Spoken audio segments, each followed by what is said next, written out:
जो आज का हमारा विषय है कि सामाजिक, आर्थिक और राजनीतिक, आज वाल्मीकि समाज की एक बहुत बड़ी संख्या है, जिसे लगातार पार्टियों द्वारा इग्नोर किया जा रहा है।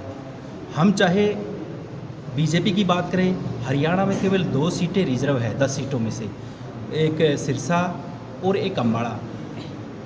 अम्बाड़ा से भी उसी जाति का उम्मीदवार उतार दिया गया है जो एक विशेष जाति है, और सिरसा से भी उसी जाति का उम्मीदवार उतार दिया गया है। बल्कि जो डीएससी बनाई है सरकार ने, वर्तमान सरकार ने, उसमें 42 जातियाँ आती है, और 42 जातियों के वोट, जो वोट बैंक है, लगभग 4 लाख के करीब है। इन दोनों पार्टियों को, कांग्रेस से भी वही उम्मीदवार है और बीजेपी से, हमारे लिए कांग्रेस भी वही है, बीजेपी भी वही है। ये एक ही थैली के चट्टे बट्टे हैं जो हमें इतने बड़े समाज को इग्नोर करने का काम कर रहे हैं, और 2024 के चुनाव में इन्हें यह खामियाजा भुगतना पड़ेगा।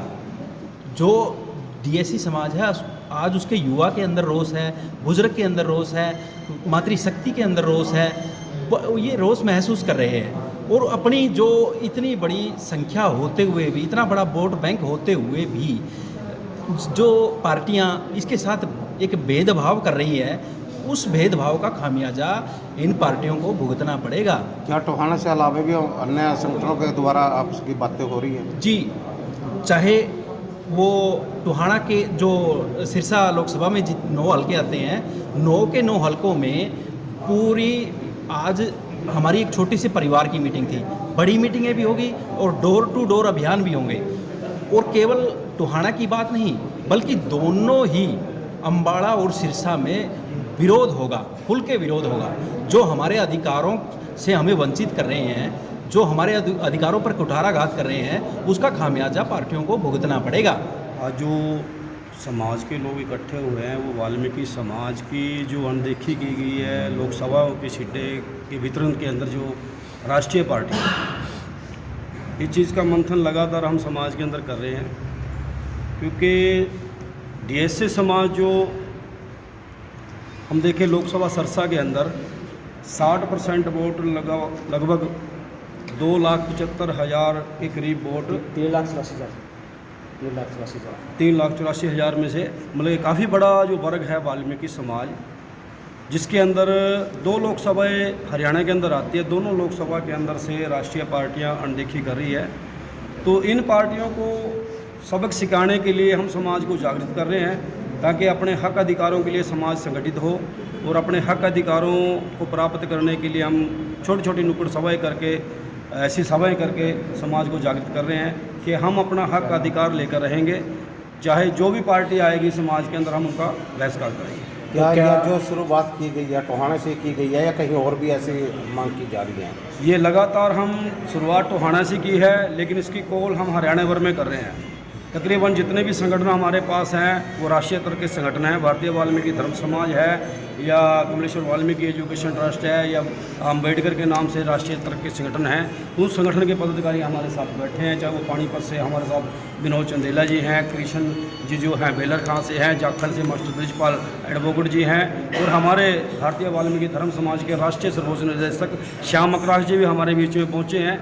तो इसी चीज़ पे हम मंथन कर रहे हैं कि समाज को जागृत करके इस चीज़ को लगातार पूरे हरियाणा के अंदर, हरियाणा के साथ साथ पूरे देश के अंदर चलाने की मुहिम है हमारी। टिकट, हाँ, उसके लिए विचार कर रहे हैं। अगर कोई पार्टी टिकट देती है, और वो पार्टी ऐसा नहीं कि कोई भी अपने किसी भी तरह के अपने सीरी पाले को लाकर, वो आजकल देते हैं ना, भी अपने ही पार्टी के वर्कर को टिकट दे देते हैं, और वो पार्टी वर्कर आज हम देखते हैं जितने भी लोकसभा के अंदर 131 सांसद बैठे हैं, वो जाकर वहाँ पर समाज की कोई भी बात नहीं करते। वहाँ जितनी पॉलिसियाँ बनती हैं, चाहे वो शिक्षा के विरुद्ध बनी है, हरियाणा सरकार के अंदर हम क्लोजर मर्जर की जो पॉलिसी बनाई गई, उसके जरिए स्कूल बंद करे जा रहे हैं, और जितने भी रोज़गार हैं वो रोज़गार ला गए, जो लोग ठेका परता पे लाकर इसको कम करे जा रहा है।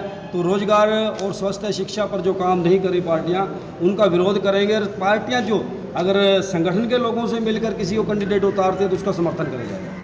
देखिए, आज हम जिस विषय पे बात कर रहे हैं वो है कि जो हमारा वाल्मीकि समाज है, उसका अधिकार कहाँ तक सुरक्षित है और कैसे सुरक्षित किया जा सकता है। इस विषय को लेके हम चिंतन करें। आर्थिक आधार हमारा कहाँ खड़ा हुआ है, सामाजिक हम कहाँ पर खड़े हुए हैं, राजनीतिक दशा हमारी क्या है और धार्मिक दशा हमारी क्या है। इन सब को सोच करके हम लोगों ने ये प्रोग्राम बनाया कि हम सब इकट्ठे होकर के एकमता होकर के ये बताएं इस देश के जो ये रहनुमा बने हुए हैं उन लोगों को ये बताया जाए कि ये भी एक समाज है और ये बड़ी नफरी का समाज है, ये छोटी नफरी का समाज नहीं है, इसको इग्नोर न किया जाए। यदि किसी आदमी ने हमें राजनीतिक अधिकार हमारे नहीं दिए तो नेचुरली बात है कि हम अभी आने वाले समय में इसका फैसला करेंगे।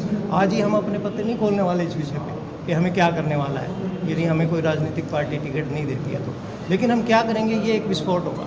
तो इस तरह की बैठ के आगे भी जा रही है? बिल्कुल बैठ के होएगी और इस विषय पे भी होएगी संविधान की मर्यादा का कितना ध्यान लोग रख रहे हैं। आप देखिए अभी एक फ़ोटो जो है वो वायरल हो रही है कि राष्ट्रपति जो है वो तो खड़ी हुई हैं और जो प्रधानमंत्री है वो बैठे हुए और उनके साथ एक और व्यक्ति वो बैठा हुआ।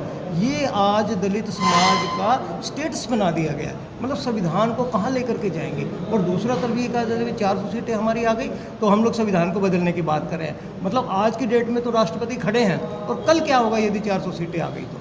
इस विषय पे हम लोग चिंतन कर रहे हैं कि हमारा आने वाला समय क्या होने वाला है। आपकी जो रणनीति है उसका खुलासा आप कब तक करेंगे? देखिए आज हम केवल ये कर रहे हैं कि हम अपनी जो है हर राजनीतिक पार्टी को मेमोरेंडम देंगे, हमारा प्रतिनिधि मंडल मिलने की कोशिश करेगा, हम अपने पत्राचार करेंगे उनसे कि हमारे समाज का राजनीतिक अधिकार हमें दिया जाए। जो हमारे अच्छे कार्यकर्ता है, हम यहाँ टीम के लोग नहीं बात कर रहे हैं इस विषय को लेकर के हम कोई राजनीतिक लोग हैं, ऐसा नहीं है।